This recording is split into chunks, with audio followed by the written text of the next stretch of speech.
ராம் ராம். வாழ்க வளமுடன். Voice of கான்ஷி நேயர் அனைவருக்கும் இனிய மாலை வணக்கம்.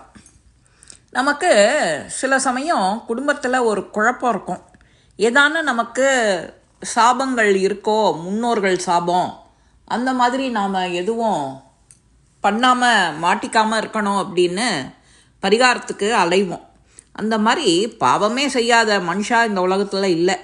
சந்தர்ப்பம், சூழ்நிலை ஒரு சில நல்ல மனுஷால கூட பாவம் செய்ய வச்சுடுறது. கொஞ்சம் வசதி வந்த உடனே அந்த செஞ்ச தவறுக்கு பரிகாரம் செய்ய துடிக்கிறார்.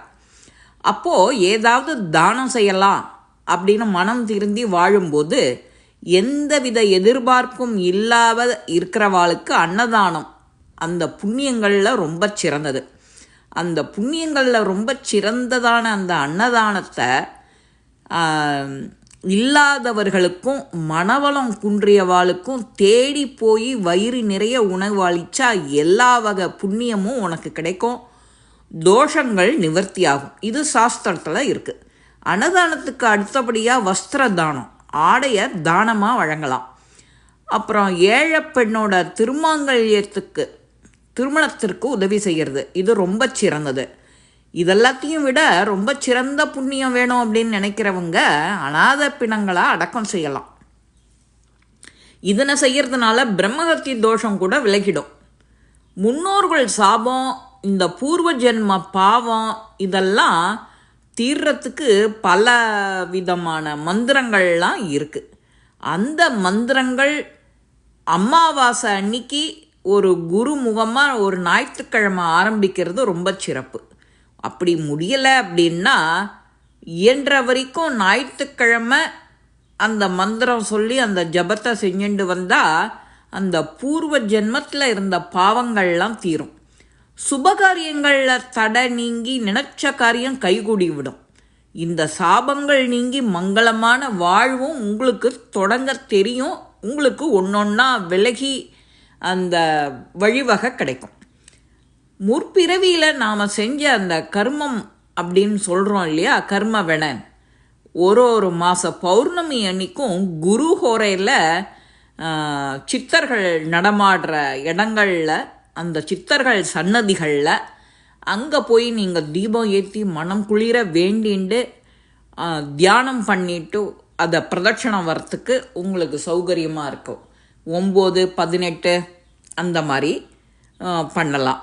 சுவாதி, விசாகம் இந்த மாதிரி நட்சத்திர தினங்களில் அங்கே போய் நீங்கள் விசேஷமாக வழிபாடு செய்யலாம். இதுவும் முன்னோர்கள் செய்த பாவம் நம்ம குடும்பத்துக்கு அண்டாது இருக்கும்.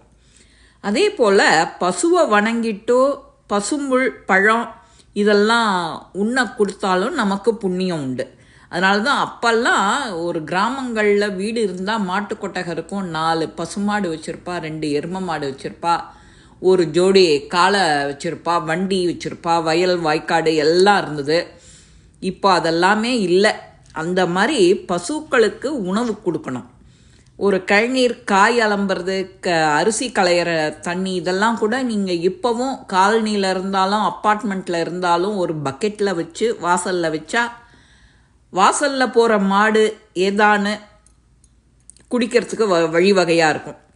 இந்த மாதிரி பாவச் செயலை கண்டு அஞ்சி நாம் அதை செஞ்சோன்னா நமக்கு நம்ம குடும்பங்களுக்கு நல்லது மட்டுமே நடக்கும்.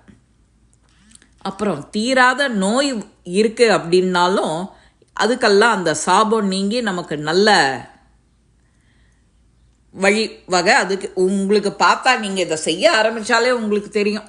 நீங்கள் அடுத்தவங்களுக்கு நீங்கள் சொல்லுவீங்க. எது ஒன்றுமே தான தர்மத்தில் கேட்டு யாருக்கும் எதுவும் தெரியாததை நீ சொல்லி கொடுத்தாலே அது ஒரு வகையான தர்மம். ஒருத்தருக்கு படிப்பு தெரியலையா, அது உனக்கு தெரிஞ்சிருக்கா, அதை சொல்லிக் கொடு, இலவசமாக சொல்லி கொடுத்தேன்னா அது ஒரு தர்மம். எப்படி உனக்கு எது தெரிஞ்சாலும் எது யாருக்கு வேணும்னாலும் அதை நீ தேடி போய் கொடுக்கறது அது ஒரு மாதிரி தர்மம், தானம்.